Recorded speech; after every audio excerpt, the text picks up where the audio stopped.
Hello दोस्तों, नमस्कार। आज हम बात करेंगे साइकोलॉजी के जो महत्वपूर्ण क्वेश्चन है, यानी किसी न किसी एग्ज़ाम में आपको देखने को मिलेंगे। और जो एग्ज़ाम में क्वेश्चन आए हैं उनको मैं सभी क्वेश्चनों को समाहित करके वो आपके सामने पेश की जाए।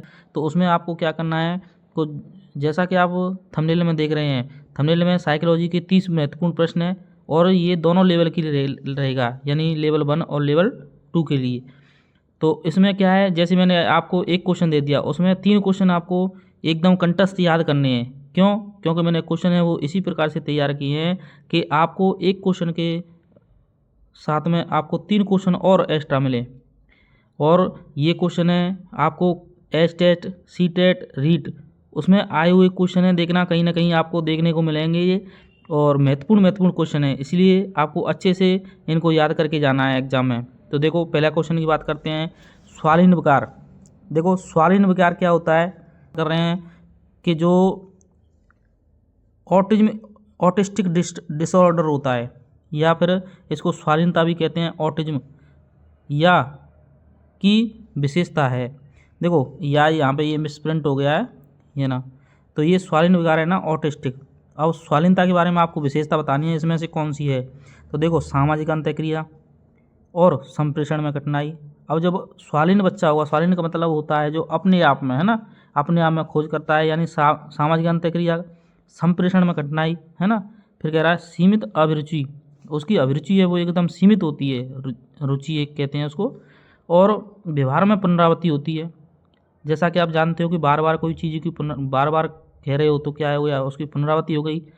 नियमित दिनचर्या की तीव्र इच्छा होती है, जो नियमित दिनचर्या चलती है उसकी क्या होती है, तीव्र इच्छा होती है। तो हमें ये देखना है कि स्वालीनता विकार जो होता है, यानी ऑटिस्टिक डिसऑर्डर, उसमें आपको ये कौन सा सही लग रहा है, तो इस डी है ना। और देखो नेक्स्ट क्वेश्चन,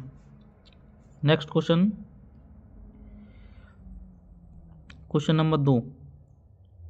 आपको एक क्वेश्चन के साथ आपको 3-4 क्वेश्चन एक्स्ट्रा देखने को मिलेंगे। तो देखो, ये कह रहा है प्रतिभाशाली बच्चों की कुछ विशेषता नहीं है। अब इसमें से आपको ये देखना है क्वेश्चन नंबर 2 में, और ये आपका इम्पोर्टेंट है। यानी आपको देखो, प्रतिभाशाली, सृजनात्मक, इनमें से 100% कितना, 100%, आपको 100% एक क्वेश्चन मिलेगा। फिर मिलेगा पिछड़े बालक है, अंधापन है, दृष्टिबाधित है, इनमें से एक क्वेश्चन। तो एक क्वेश्चन तो आपका ये तैयार हो गया, है ना। और सृजनात्मक और प्रतिभाशाली, तो अब आपको क्या करना है, प्रतिभाशाली बच्चों की विशेषता देखना है, इसमें से कौन सी नहीं है, अंडरलाइन करना है आपको नहीं पे, क्योंकि हमें पेपर में क्या गलती होती है, नहीं और है में ही गलत होता है ज़्यादातर। तो हमें क्या करना है, अब इसमें से देखो, प्रतिभाशाली बच्चों की कुछ प्रमुख विशेषता नहीं है, कौन सी है, उन्नत तार्किक चिंतन, उन्नत तार्किक चिंतन। देखो, ये तीनों जो मैंने डॉट डॉट लगा के लिखे हैं वो सभी क्वेश्चन आए हुए क्वेश्चन हैं। उन्नत तार्किक चिंतन किन बच्चों का होता है, प्रश्न करने की प्रवृत्ति किन की होती है, समस्या समाधान की योग्यता किस में होती है ना, सूचना प्रक्रमण किस में होता है, सामान्य कारण किस में होता है, सामान्यीकरण है जी, और विभेदन करने की श्रेष्ठ योग्यता किस में होती है ना। और फिर कह रहा है स्वतंत्र एवं अभिव्यक्ति में नव्य मौलिक अनुरूप प्रकार का चिंतन।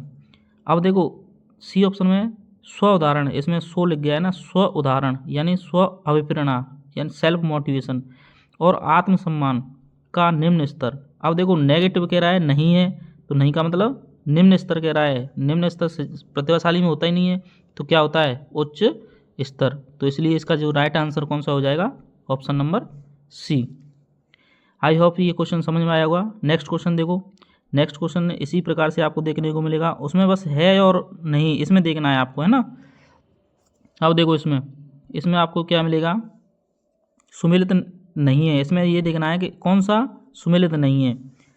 अब देखो, डिसकैलकुलिया लिखित कार्य में चुनौती, डिसलेक्सिया पढ़ने के प्रवाह, ऑटिज्म दोहरावदार व्यवहार, डिसकैलकुलिया गणित समझने में कठिनाई। अब देखो, ये डिसऑर्डर से संबंधित है, डिसऑर्डर इनमें से आपको एक क्वेश्चन मिलेगा। डिसऑर्डर आपको पढ़ के जाने हैं सभी, है ना, डिसऑर्डर हैं 8-10 डिसऑर्डर हैं, वो आपको सभी पढ़ के जाने हैं, क्योंकि 1 नंबर का ये पक्का 100% आपको देखने को मिलेगा। आपको जो मैटर है वो सिलेक्टेड मैटर इस प्रकार पढ़ना चाहिए कि इनमें से एक क्वेश्चन आएगा, इनमें से ऐसे आएगा, और कौन सा नहीं पढ़ना है, कौन सा पढ़ना है। ये अगर आप सेलेक्ट करना सीख गए तो एक बार में ही आपका पेपर है वो क्रैक हो जाएगा, है ना। अब इसमें से हमें देखना है इसमें सम्मिलित कौन सा नहीं है। तो देखो हम जानते हैं कि ऑटिज्म क्या होता है, अभी अभी मैंने बताया था कि दोहरा व्यवहार करता है, यानी व्यवहार की पुनरावृत्ति करता है, तो ये सही है एकदम।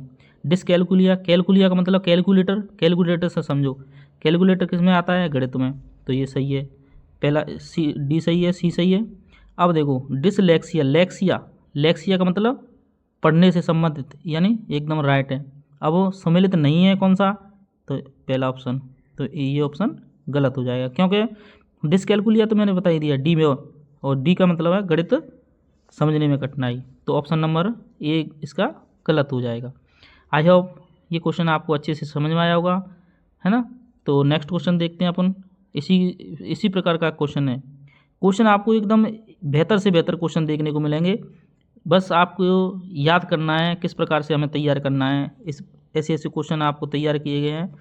देखो नेक्स्ट क्वेश्चन क्या कह रहा है, क्वेश्चन नंबर 4, दृष्टिबाधित बच्चों की ज़रूरतों को पूरा करने के लिए तकनीकी उपकरण उदाहरण में क्या शामिल नहीं है।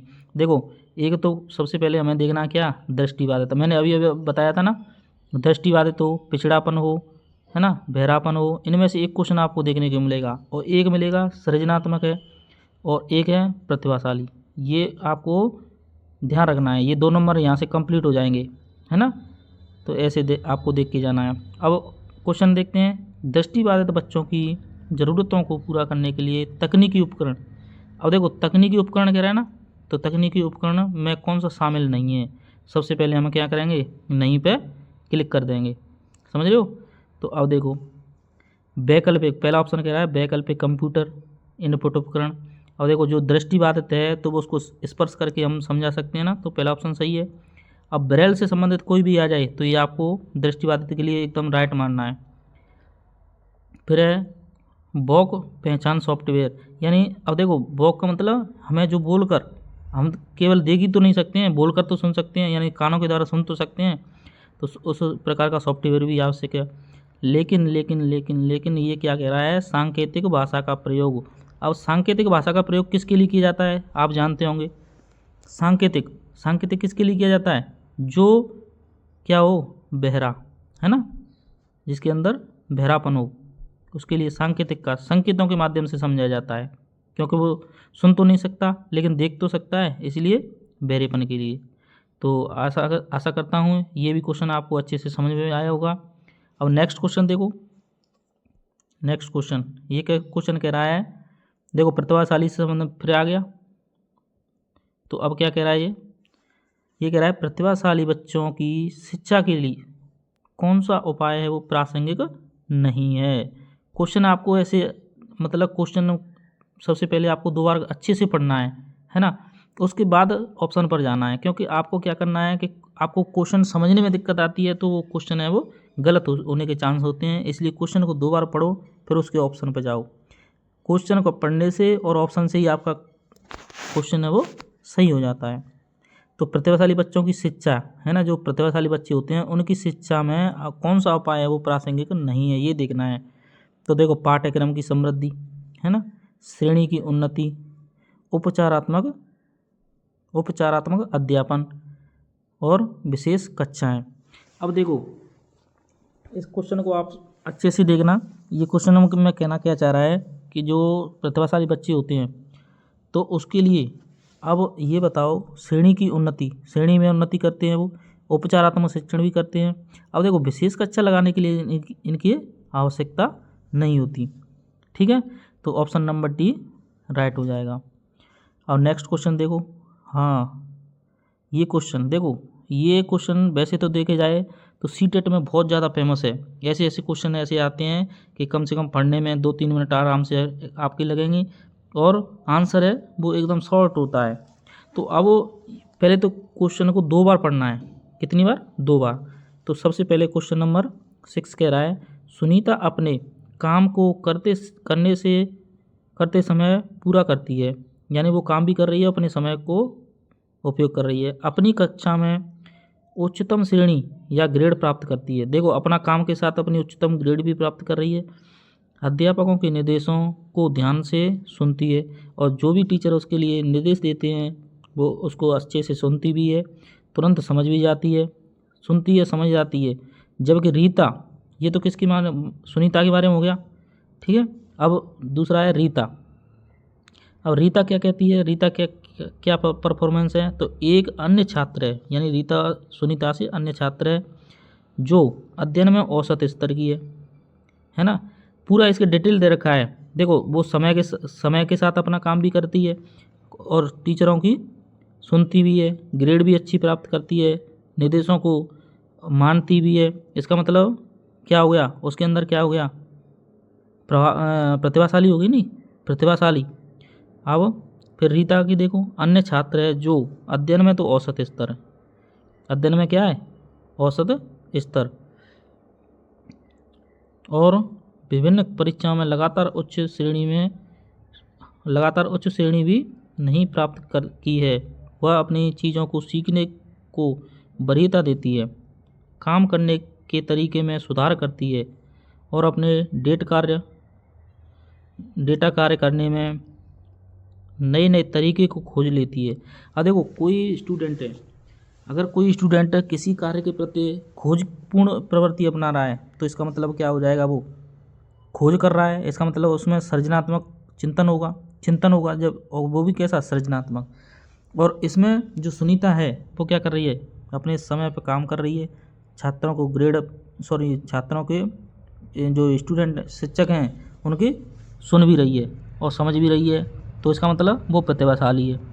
तो इसमें से आंसर देखा जाए तो प्रतिभाशाली और सृजनात्मक, ये वाला ऑप्शन एकदम राइट मान लेंगे, है ना। देखो इसमें सृजनात्मक पहले आ रहा है तो ये ऑप्शन गलत हो जाएगा, है ना। पहले प्रतिभाशाली होना चाहिए, क्योंकि पहली वाली क्या है, प्रतिभाशाली, दूसरी क्या है, खोज कर रही है, तो सृजनात्मक है। Option number B. Next question देखो, क्वेश्चन आपके लिए बहुत गजब क्वेश्चन बनाए हैं और क्वेश्चनों को अच्छे से एक बार एग्जाम से पहले देख के ज़रूर जाना है। अब इसमें से देखो सही नहीं है, आपको सही नहीं है, सबसे पहले जो नहीं होता है ना उसको क्रॉस कीजिएगा। मानसिक बेमंदित पद को बौद्धिक क्षमता से प्रतिस्थापित करना, मानसिक बेमंदित पद को, जो मानसिक रूप से बेमंदित पद होता है उसको बौद्धिक क्षमता से प्रतिस्थापित करना, यानी सही नहीं है वो बताना है ना। और रचनात्मक चिंतन अपसारी चिंतन को कहा जाता है। अब देखो कोई रचना का कार्य कर रहा है तो वो क्या होगा, अपसारी चिंतन, ठीक है। और मानसिक बेमंदित पद को बौद्धिक क्षमता से प्रतिस्थापित करना, एक समावेशी, सी ऑप्शन है, एक समावेशी कक्षा में छात्रों की आवश्यकताओं को पूरा करने के लिए शिक्षकों को बहुत संवेदी सामग्री का उपयोग करना चाहिए, सही नहीं है ये पूछ रहा है। फिर है समावेशी कक्षाओं को पाठ्यचर्या सामग्री के मानकीकरण मूल्यांकन रणनीतियों को मानवीकरण को अपनाना चाहिए। तो अब इसमें कौन सा होगा, देखो दिमाग दौड़ाओ, अपना दिमाग दौड़ाओ, जल्दी से कमेंट करो, इसमें कमेंट करके मेरे को ये बताओ इसमें से कौन सा ऑप्शन होगा, है ना। देखो अच्छे से पढ़ो, क्वेश्चन को पहले पढ़ो, फिर उसको आंसर को, जो ABC ऑप्शन दे रखे हैं उनको अच्छे से पढ़ो।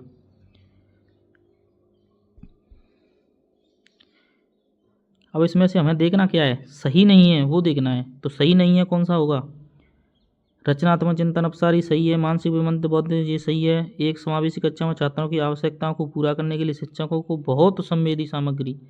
अब देखो ये गलत हो गया, ऑप्शन नंबर सी, किसी चीज़ की अति है ना वो भी अच्छी नहीं होती, तो ऑप्शन नंबर सी। नेक्स्ट देखो, नेक्स्ट क्वेश्चन, हाँ ये आपके लिए, ये आप करके बताओगे, कमेंट करो जल्दी से, देखते हैं कौन जल्दी से जल्दी करता है, जल्दी कमेंट करके आंसर बताइए जल्दी से जल्दी, फिर बाद में मैं बताऊंगा। देखो पहले क्वेश्चन पढ़ लेना, एक 14 साल के बच्चे की मानसिक आयु है वो 16 वर्ष है, तो यानी समय तो उसने दे रखा है कितना, 14 साल का है, और जो मानसिक आयु है यानी MA ये दे रखी है 16, तो आपको उसकी बुद्धि लब्धि ज्ञात करनी है, यानी IQ बराबर बुद्धि लब्धि का सूत्र लगाओ, आंसर निकालो जल्दी से कितना आ रहा है, कमॉन जल्दी देखो, आंसर निकालो, सूत्र लगाओ, आंसर लगा रहो डायरेक्ट और कमेंट करो। सबसे पहले किसकी कमेंट देखता हूँ मैं, देखो जल्दी करो, जल्दी जल्दी। हाँ अच्छा एकदम गुड गुड गुड।